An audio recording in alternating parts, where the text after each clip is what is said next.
Thank you so much, Dr. Agotiname Loki Moise, for that powerful technical session on mastering the art of writing research proposals. Thank you so much. That was quite explicit and we enjoyed it. And also, of course, thank you, Dr. Nancy Nzelu, for the perfect moderation. It's a pleasure to have you, Ma. Thank you, and we appreciate you.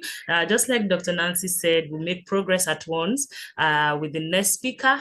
She has already been on the call for a while waiting. So we'll not waste further time as we'll just make progress now.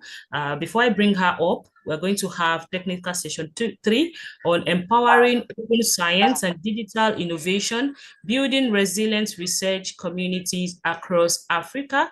And we are going to be having Dr. Anelda van der Walt, who is a founder and strategic leader at Telarify as a lead speaker. But before I give her the platform, I would love to read her citation so that we get to know her better. Anelda van der Walt is a prominent leader in digital and computational literacy with over 2 decades of experience advancing open science and fostering research communities across Africa. With a foundation in bioinformatics, she has built a career at the intersection of academia, civil society, and industry, equipping researchers with the skills to harness data and computational tools effectively. As a founder of Telarify, Anelda has spearheaded transformative initiatives across the continent, emphasizing the accessibility of complex technologies to diverse audiences while tailoring resources to fit African context. Her expertise spans open science advocacy, research software engineering, and community building. She has been a pivotal force behind communities of practice such as the Carpentries, RSSE Africa, the Digital Humanities and Computational Social Sciences Community of South Africa, and the AfriMap community. Globally, she has contributed to advancing research software engineering with a focus on the unique challenges and opportunities of computational research in the global south. Anelda's leadership is marked by a steadfast commitment to equitable access to knowledge and tools. She bridges diverse communities, championing open data, open educational resources, and open source software through Telarify. She has enabled researchers across Africa to connect with international networks, thereby contributing to a more inclusive and impactful global research ecosystem. Her expertise includes developing customized training programs, mentoring researchers across career stages, and creating innovative tools for data visualization and communication. Anelda's work spans leading large-scale capacity development projects, mentoring emerging scientists, and influencing global conversations on research infrastructure. Her dedication to knowledge sharing and collaboration continues to empower research communities worldwide. More about her impactful work can be found at Telarify or via our Orchid profile, which showcases her contributions to the global open science movement. Distinguished professors, doctors, ladies and gentlemen in the house, please kindly join me as we bring on board our facilitator for the technical session 2 in the person of Anelda van der Walt. You are welcome, Ma. Good morning, good afternoon, good evening, colleagues. Thank you so much for the introduction. Hope, I don't know, but I had to take a sip of water after that mouthful. So thank you very much for the kind introduction. And thank you so much to the organizers who've invited me. I really appreciate being here, Dr. Wadzani Dada, for the invitation. I was excited to see that open science is getting a space on the virtual stage increasingly in Africa. So what I'm going to be doing today is hopefully give you a more accessible picture of the work that I've been involved in, making it a bit more human and relatable than the introduction was. And I look forward to seeing also how you can tie the information that we'll be sharing in this session with information that you've been receiving and conversations that you've been having in the previous 2 days and during the workshops and the first day of conference sessions as well. It sounds like you've been having a fantastic time and already have been innovating, and I hope that the resources and the information that I'll be sharing will also be relevant to what you've been talking to before, and also enhance the work that you've already been doing in this conference and before, and that will what you will be doing after. I'm going to share my screen. Just one moment. Let's see if technology allows us to. And then you can maybe just tell me if you can see my screen now.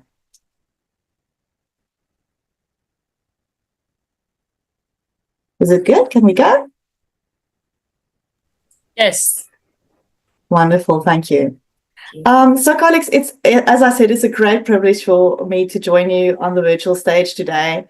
And I hope I can provide some useful pointers and empower you to start critical conversations about open science, specifically in the digital innovation space and in your context.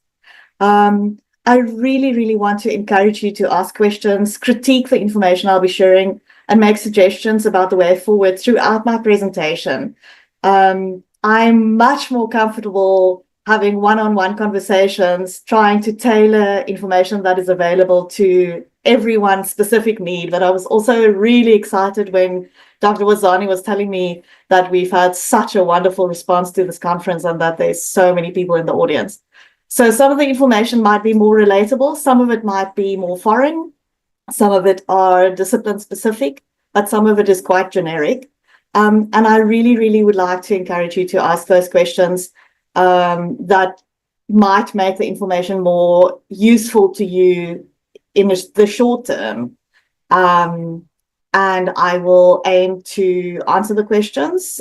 Even I know we're running behind schedule already, but not to worry, because if the organizers don't mind sharing those questions with me afterwards, I'm also happy to answer them and share them back in other formats. So a little bit about me. Oh, I just want to say, first of all, the presentation is already available online. You can use this QR code to access it. To be honest, I didn't test the QR code, so I hope it works. But you can access the presentation at this link or at this QR code, all things being equal. And then follow along on your own device or use the presentation afterward. I've included quite a bit of links that might not be that visible on the screen as I go through the presentation. So getting a little bit to me and my windy road to where I am today. I completed a master's degree in bioinformatics at the University of the Western Cape in South Africa exactly 20 years ago. So you might think I look like a European, but I am South African. I am African. I have lived only in Africa. I have worked only in Africa, and I have studied only in Africa. My family are all in Africa, both sides of my mother and father. So yes, I hope that you will see throughout the work that we're presenting as well, that there's a lot of really good things that's coming out of Africa, and that's also being developed here and African-led. So 20 years ago, I completed my master's in bioinformatics, after which I spent some time as a bioinformatician in South Africa. Between 2010 and 2014, I took a break from science and academia and traveled for 6 months through Southern and East Africa before embarking on my life as a dairy farmer.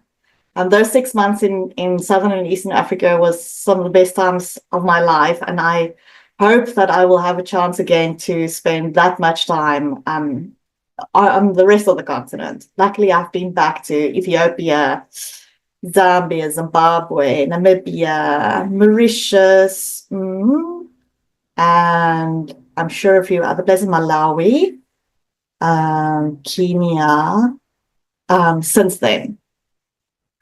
So 4 years after leaving science, I was lucky to return as a bioinformatician and continue to work as a lead bioinformatician at a research center. During this time, I became acutely aware of the need for support and training in digital research infrastructure. At the same time, the University of Cape Town in South Africa, the IT department, established the first e-research center on the continent to enhance collaboration between research and IT and provide better support to especially data-intensive research. At that stage, I left my position as a bioinformatician and joined UCT e-research as an e-research analyst, acting as a bridge and a translator between IT and research across various disciplines. And I'm sure that you will also be able to relate to the need for better communication between infrastructure and service providers and researchers who need to apply those skills and resources to improve their research and also for innovation. My most acute realization in this position was that I could identify solutions from one discipline that could be implemented in another. So at this time, I was no longer only working in bioinformatics, but I started working in humanities, engineering, computer science, health, public health, and various other disciplines. And I was able to identify transferable solutions and also shared challenges across these disciplines. Because research is so often so siloed, without someone like me who works across disciplines, they may never have found out about these opportunities for collaboration and sharing of solutions, ideas, and lessons learned. So for those of you who are in the audience, there's a case to be made for deep understanding of specific disciplines, and there's definitely a case to be made for working across disciplines. If you find that you're too curious about other disciplines, there's definitely lots of scope to work in interdisciplinary spaces these days. In 2015, I founded Telarify. Telarify is a South African-based consulting and training company, and our past and present projects mainly revolve around designing and implementing large-scale capacity development programs in digital and computational research. We support our clients and collaborators through interdisciplinary innovation, and everything we do is heavily based on open science practices. You might be wondering why I'm talking about open science and digital innovation today. The phrase open science has become more prominent over the last few years for a number of reasons. Some of you might be familiar with terminology like the reproducibility crisis. There's been several papers published about how research papers are not reproducible. And with reproducibility, we mean that if someone takes your data and someone takes the steps that you took to get to your results and your interpretation of the data, they should be able to get to the same answer. But what has been found through numerous reproducibility studies, it's very, very seldom possible to reproduce any research. And most of it is based on the fact that the steps are not published comprehensively, the data might not be available, even things like the versions of software that was used and relevant things were like that are not included in publications. And for various reasons, again, these might be because of the sorry, I see Veronica has her hand raised. I don't know for our facilitator if Veronica should ask a question now or if she should maybe ask a question in the chat. Okay, you're welcome to put your question in the Q&A.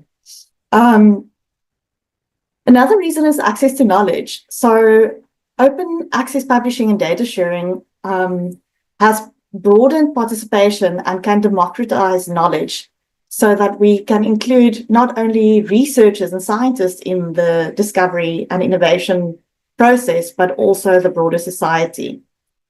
In terms of innovation and collaboration, sharing ideas, data, and tools foster faster discovery and interdisciplinary efforts. And with all of this has become possible because of technological advances. Now, I must say, I was attending the Open Science in the South conference, which took place in Cape Town last week. And we heard it was a fantastic conference. I met so many people from specifically Francophone and Lusophone Africa. And it was really, really heartbreaking to hear that people were still saying that, yes, online, like everything has gone online, and specifically after the COVID pandemic. but that people are still really struggling with internet and electricity problems. So when we think about open science, there's definitely a need for people from all contexts to be involved in these conversations. And you'll see I'm going to call on you a lot to participate and make your voices heard, so that the open science movement can speak to your problems and your realities and address those. And then there's also been public demand for transparency. Open practices are able to ensure accountability for publicly funded research, and in that way also can increase trust. The broader impact and cultural shift has come about because of factors such as funding support. Many major agencies now require open access and incentivize adoption of open science. Global challenges like open sharing, like the pandemics and climate change, is really supported through open science. Ethical imperatives, so promoting equity, inclusivity, and broader societal benefits from science. A cultural change through new recognition systems that values openness and reproducibility over traditional metrics. And again, in the conference that I attended yesterday, we were talking about the reality of universities and the academic system still in the end valuing the traditional metrics, a paper in a high impact journal factor above all, and how much change there is still needed for open science and open science practices to really be able to be adopted in the academic spaces so that researchers can get the credit that they deserve. And then, of course, lessons from crises like the COVID-19, which highlighted the value of open science in emergencies. So I want to pause for a moment and I want to ask you to dream with me of a world where every scientist, student, and innovator in Africa has access to the tools, data, and collaborations they need to solve our biggest challenges. Just for a moment, imagine that we could create that world through the lessons that we've learned in the past and by embracing open science practices.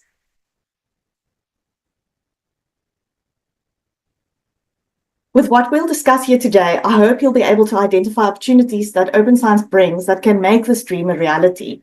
But I also want to empower you to critique the open science movement and help shape it to bring the change you want to see in your context and realities. If we don't understand the open science movement well, we can't engage in critical conversations and impact policies, principles, and practices, as well as infrastructure. We need to hear your voices in open science conversations. Only then will open science achieve the ambitious goals set through the UNESCO recommendations for open science adopted by all member countries, including every African country. So a little bit about how I got to where I am. And I hope that if there are students in the room or early career researchers, that my dreams and my journey is relatable and can also inspire you to share with family members who may or may not have academic qualifications, children, the youngsters who are still embarking on their journeys, and even some of the older folks who are looking for new opportunities. Through the story, I hope I can illustrate the power of open science.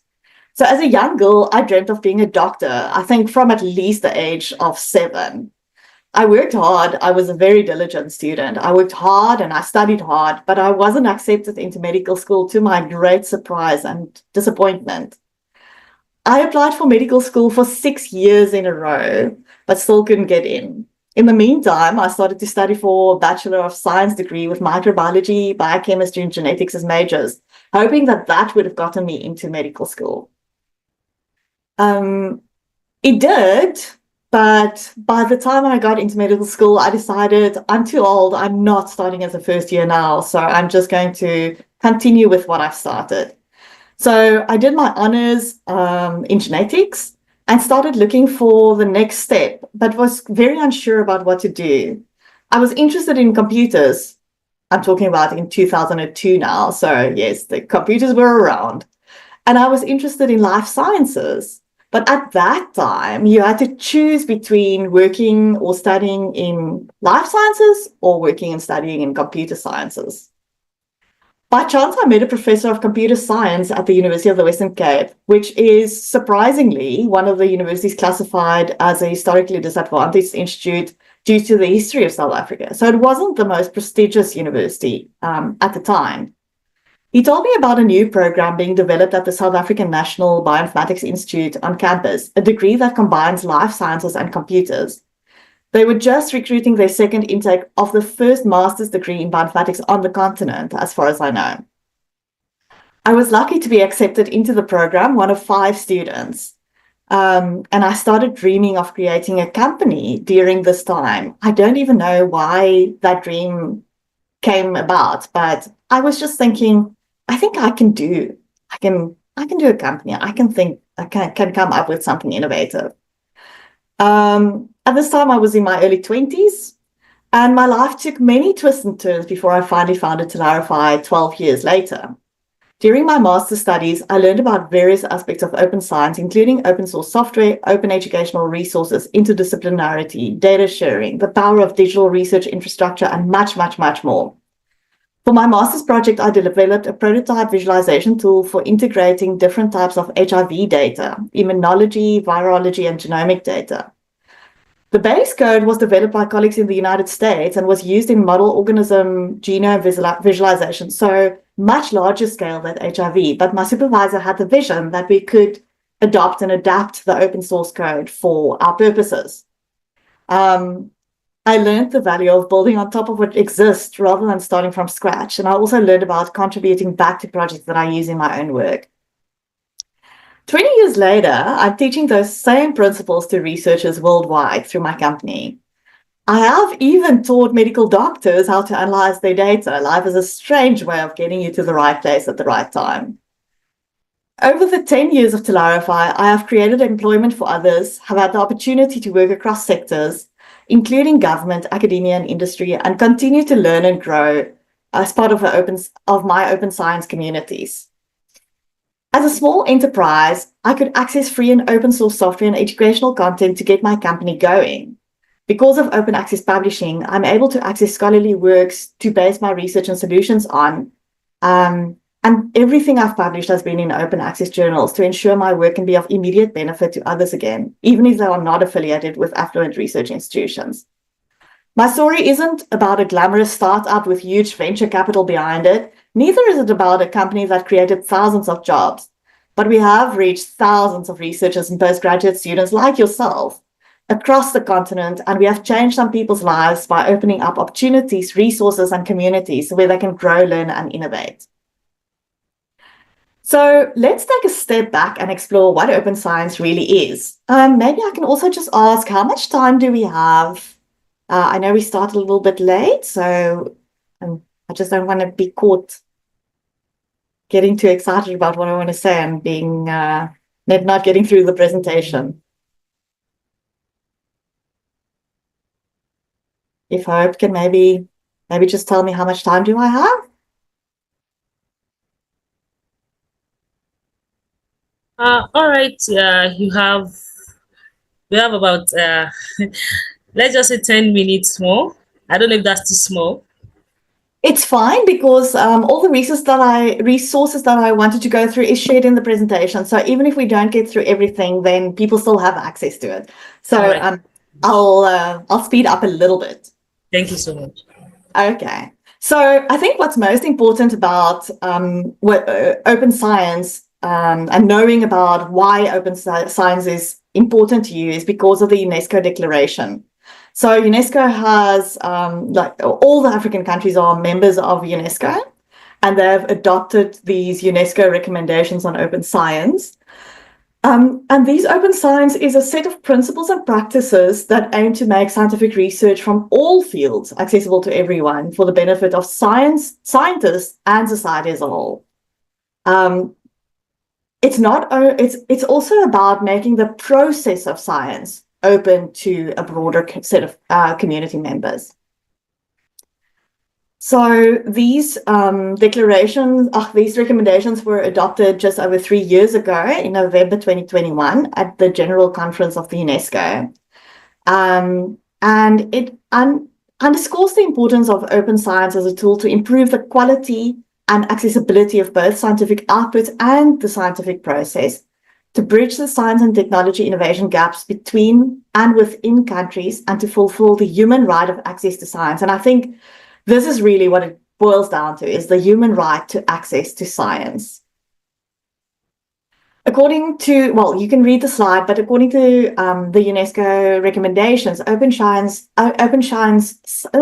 science should increase scientific collaboration and sharing for the benefit of science and society.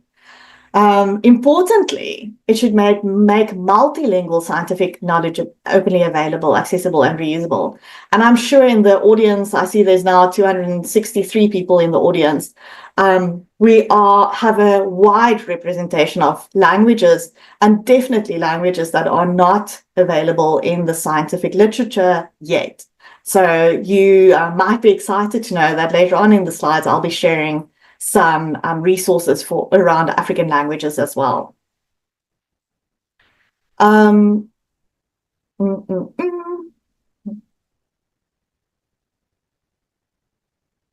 Okay. Let me quickly then cover this. So many people might think, and when I speak to people about open science movement, I'm always surprised to hear that the main conversation is still around open access publishing and sometimes about open data. But you'll be excited to know that open science is about so much more. And there's so many ways in which you can get involved, start benefiting, start contributing, and start applying those practices in your work, even if you're not yet able to publish openly, or if you're not in a position to make your data available. So the UNESCO recommendations, again, which I'll refer to several times, have divided these open science recommendations into 4 pillars. The first one being open scientific knowledge, which includes scientific publications, open research data, open educational resources, open source software and source code, and open hardware. And I'm talking a little bit more about that later on. The second pillar is open science infrastructure, and this includes both virtual infrastructure, cloud-based infrastructure, as well as physical infrastructure, the research equipment that we use to generate our data with. The third pillar is open engagement of societal actors.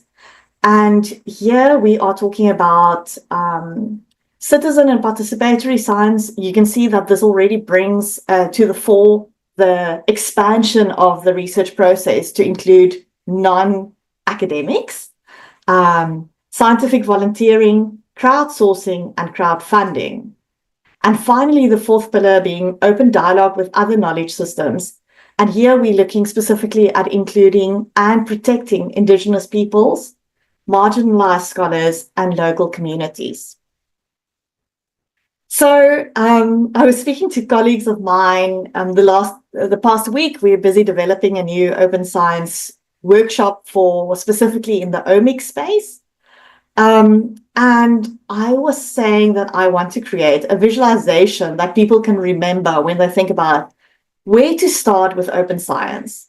And I think it's important to know that already that open science is so vast that you can easily be overwhelmed, and then you can also easily feel a little bit threatened or resistant towards how open science is sold to you or promoted to you. But I can guarantee you that there are open science practices that can help you as an individual researcher, as an individual student, even without having to worry about, am I going to share my data? Do I have money to publish in an open access journal?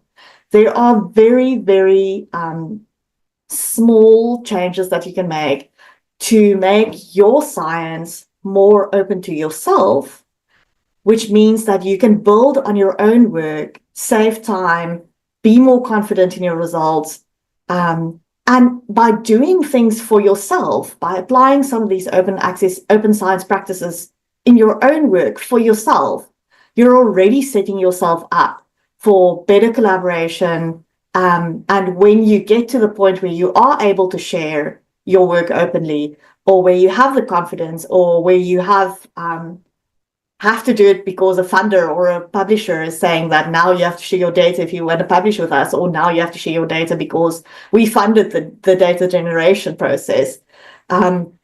By implementing those small changes in your own work for yourself, you'll be ready to open it up to other people when the time comes. So I think we're very familiar with the life cycle of a tree. And so the little seedling, the little seed that's just starting to grow and starting to make a little plant, that is where you can apply open science practices in your own work. And as you grow in your open science practices and confidence, you can start to collaborate with people in your immediate vicinity, maybe a fellow student who's at the same level of learning and implementing and adopting open science practices, maybe in your research group, maybe in your department or your faculty. So there are many ways in which you can touch the work of researchers within your vicinity, within your immediate environment, without still making your data accessible or making your work open to scrutiny or scooping or reusing by the broader research community. And then growing your confidence, understanding the benefits, the pitfalls of open science, it becomes much, much, much easier to also make that open for others. So some examples of how you can publish or how you can adopt open science practices in your own work. I'm listing them here, and I know you've got access to the presentation now, so you can also go and click on these links. You can publish your paper as a preprint, even when it hasn't been published in a journal yet.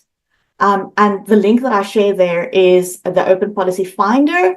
And here you can go and look at what is the policy of the journal where you submitted your paper to about publishing in preprints, on preprint servers. And many of the publishers allow to publish your paper on a preprint server at the point of submission, at the point of acceptance, or at the point of publication, or even at any of those points.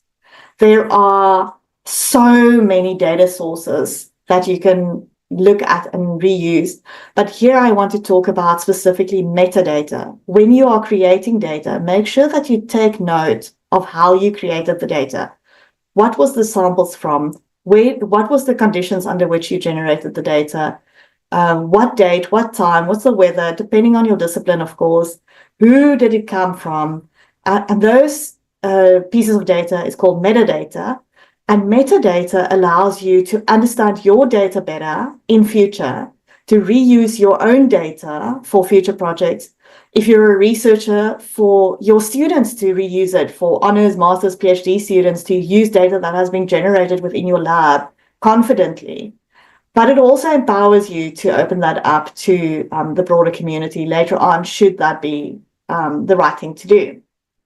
I'm going to skip along because you can read those slides and the links are there.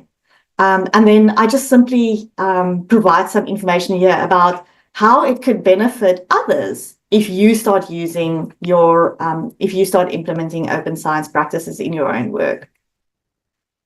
The beauty of open science is also that it's a circular economy. You can not only put out your work into the science community, scientific community. But because of open science, you get access to so much. You get access to data, you get access to publications, you get access to software, to educational resources. And if you are at a point in your journey where you're not ready to share any of your work in any way yet, then at least start using other open resources and get the feeling of benefiting from work that other people created that are now openly licensed and available for you to reuse in different contexts, in different ways. And very soon, I'm very sure you will start to appreciate that and want to contribute back and see the benefit also of creating your own resources and data and publications in open access. The open science journey might seem meandering, if we can say it like that, but don't lose hope if you feel overwhelmed, if you're feeling lost, if you're trying something, if you learn about something that don't seem relevant to your context. UNESCO recommendations were only adopted 3 years ago. It's a very short time for a very big change. So try things, speak to people, and just carry on, try something new, learn about something new, become part of communities of practice where we can take this journey together. As they say, the journey of 1,000 miles starts with the first step. Just take one step and you'll be on the journey with the rest of the open science community. So there's a lot of things happening on the continent already. I'm listing some of them here, high-level policies around open science. There's open data repositories, there's open hardware communities, there's fantastic grassroots initiatives. And actually, even as I was joining this meeting this morning, I realized there's so many things that I'm not mentioning. So I'm really hoping that you've got lots of questions so that I can point you to other resources that I'm not mentioning here. Funding is starting to become available for open science activities. There's lots of opportunities for open access publishing. There's open infrastructure that you can get access to for your own research purposes. And then loads of events, both online and in person across the continent. So I'm going to highlight a few initiatives. The probably most high-level open science initiative on the continent at the moment is the African Open Science Platform. This initiative has been supported by the South African government, along with the International Science Council, CODATA, the Academy of Science of South Africa, and other prominent regional networks. And they have recently appointed 3 nodes, and there will be a lot of development happening across these nodes who will be responsible for also growing networks within their regions. I also understand that they will be appointing a West Africa node and a Central African node in due course. So the African Open Science Platform, I do share the website there. You're welcome to take a look at those pages and also join the community. A very beautiful example of how open science has made great strides on the continent is the H3 Africa and the H3A Bionet project. This is a project that was established in 2010, was funded through the National Institute of Health and the Wellcome Trust, and had more than 51 African projects across all those I don't list them, across a wide range of health, hereditary, and human related research questions. It's an absolutely fantastic project. There's lots of resources that they share. They've created great networks around genomics on the African continent. I think over 30 African countries were part of the project. And there is new developments in the bioinformatics and the genomic space. The Wellcome Trust and Chan Zuckerberg Initiative recently announced the funding of an African Bioinformatics Institute, ABI, which is just under development. And if you're interested in that, I can also share some links to the African Bioinformatics Institute. And then there is the Data Science Initiative of Africa that relates to health as well as DSI Africa, which I can also put you in touch with, which relates to health. Deep learning Indaba, AI, if you're interested in AI and machine learning for Africa by Africans, the Deep Learning Indaba is the community that you should take a look at. And then, as I mentioned, and as we also saw in the Open Science Conference in Cape Town last week, multilingualism is a big thing, and on the African continent, a very much neglected field.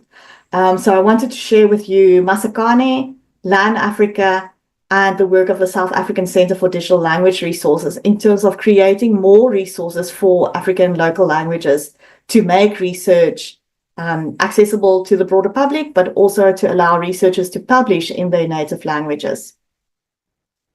There's so much happening in terms of open access publishing. I list a few there, and there's much, much more. Open data resources, for those of you who want to do research but don't have funding yet to develop data, as we heard from the first speaker, to create project proposals, go and look in these databases. You can reuse these databases, the data from these databases, to start some small projects that can help you to get funding for bigger projects and generating your own data. Open software, open educational resources. There's so much happening for free, all times of the day, across many continents, many different languages. Don't miss out. African open hardware. Okay, I'm on my last slide, I think. So it might seem like a big tangle at the moment, but I hope by getting involved in more of these conversations that it will be possible for you to also detangle the open science landscape and find the nuggets of useful information that you can use, resources, communities that you can join, and start applying that in your work. So I want to leave you with one question. What is the one thing that you will do after today's presentation in terms of open science? And I look forward to seeing you in our communities going forward. Look forward to continuing conversations. And just again, thank you so much to the organizers for inviting me to share this resources and initiatives with your audience as well. Thank you very, very much for your time. I don't know if there's time for questions now, but let's see. Let's hear from her. Yes, thank you so much. It's time for questions now. Please, if you have questions, let's kindly raise our hands as usual, so that will give us the platform to speak up. Okay, Dr. Abiodun, please go ahead with your question. I want to appreciate Dr. Anelda van der Walt, the founder of Talarivar.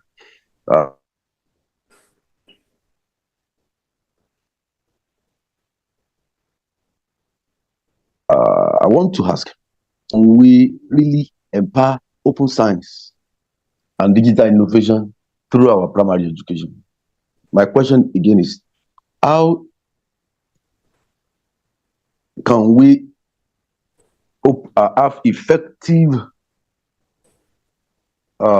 empowering open science and data innovation at our primary education? Most of the time, we always look at the higher education.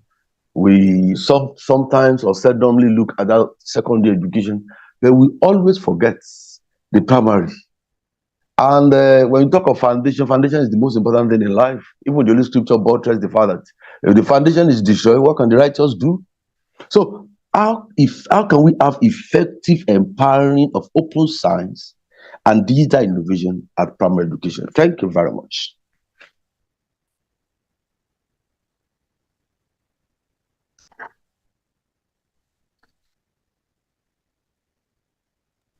Oh, sorry. Okay, you were on mute. I'm so sorry. Should I roll out all the questions and you answer at once, or you prefer to pick it one after the other? Let's get a few questions, and I know how to manage the time. All right. Okay. Also, we have Dr. Anderson. Please go ahead and ask your question.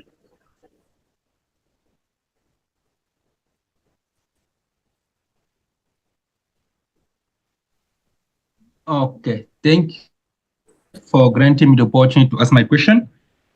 Thank you, Anelda van der Walt, for your nice presentation. I was very happy to learn about you and what you did. And based on your trip in many African countries, how low developing countries can contribute to open science? Thank you. All right. Excuse me. Thank you so much for the question. Also, Olufun, sorry. Olufumilayo Aminu, please go ahead and ask the question, ma'am.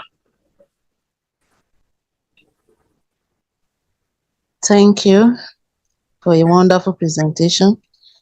I just want to ask, are there commercial preprint servers and non-commercial preprint server? What's the difference between the two? That's my question. Thank you. All right, thank you. So lastly, we're going to pick, we're going to have Jimo Fatima. Please go ahead with your question now. Thank you very much for the wonderful presentation. So please, I just want to ask, like, what does it take to be a bioinformatician? What are the processes for somebody that aspires to be one? Thank you. All right, thank you. Please, you can go ahead with your responses now. Thank you so much. Thank you for your wonderful questions. So I'll start by addressing the question about primary education. Yes, I love your question because it's already thinking further than what most people are thinking about in terms of open science. So I think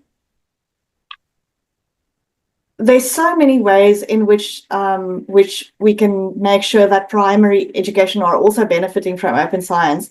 But my most immediate idea comes to the idea of open educational resources. There are wonderful, wonderful textbooks, storybooks, visualizations,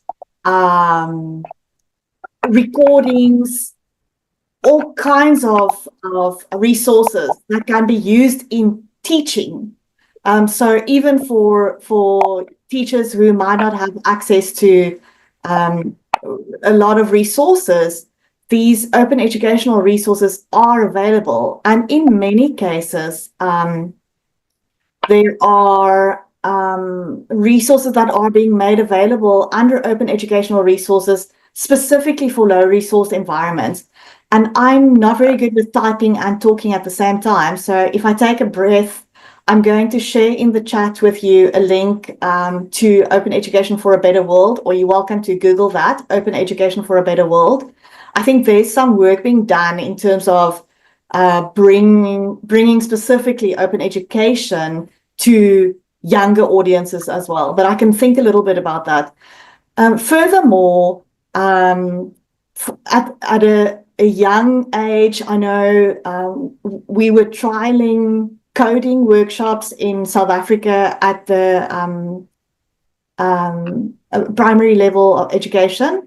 And there are wonderful, wonderful open hardware that are not too expensive, as well like the Raspberry Pis and the Microbit and some other small little computers that are programmable via open source software that is image-based. So it's not code in the way that you might think of code, but it's more accessible to teaching children to code, to program.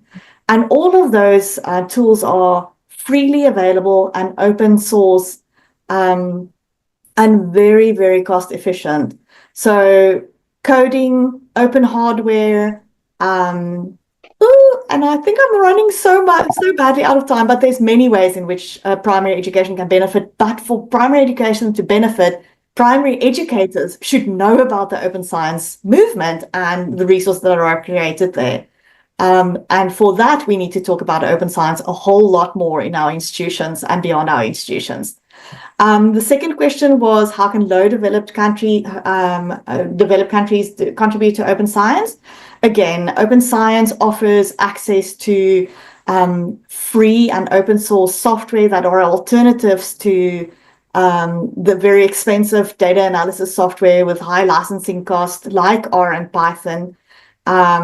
There are open educational resources. There's a lot of things that you can do that doesn't have to cost a lot of money. To share data is probably a costly effort because you need a place where that data can be stored, can be made available. You need time to make the data more available. But before you even get to do the big things in open science that you can do, there are small things that shouldn't cost money that can enhance your open science practices, and can really make you part of the open science conversation. There's also lots of opportunities to collaboratively apply for funding proposals. So if you are in a low resource country, don't think open science isn't for you. There is definitely opportunities for you to contribute, to benefit from, and to participate. I don't know too much about commercial and non-commercial preprint service, so I'm going to have to defer that question to one of my colleagues who knows more about commercial and non-commercial preprint service. So apologies for not being able to address that one. And then in terms of being a bioinformatician, Jimo, I wonder if you perhaps would like to send me an email. My email address is on that presentation as well. And I can hear a little bit about where you are based, what your background is, and make more specific suggestions. But these days, there are many virtual and in-person study opportunities for bioinformatics in Africa. And I'm sure we can connect you with people who can provide better information. Would that be sufficient? Shall I stop there?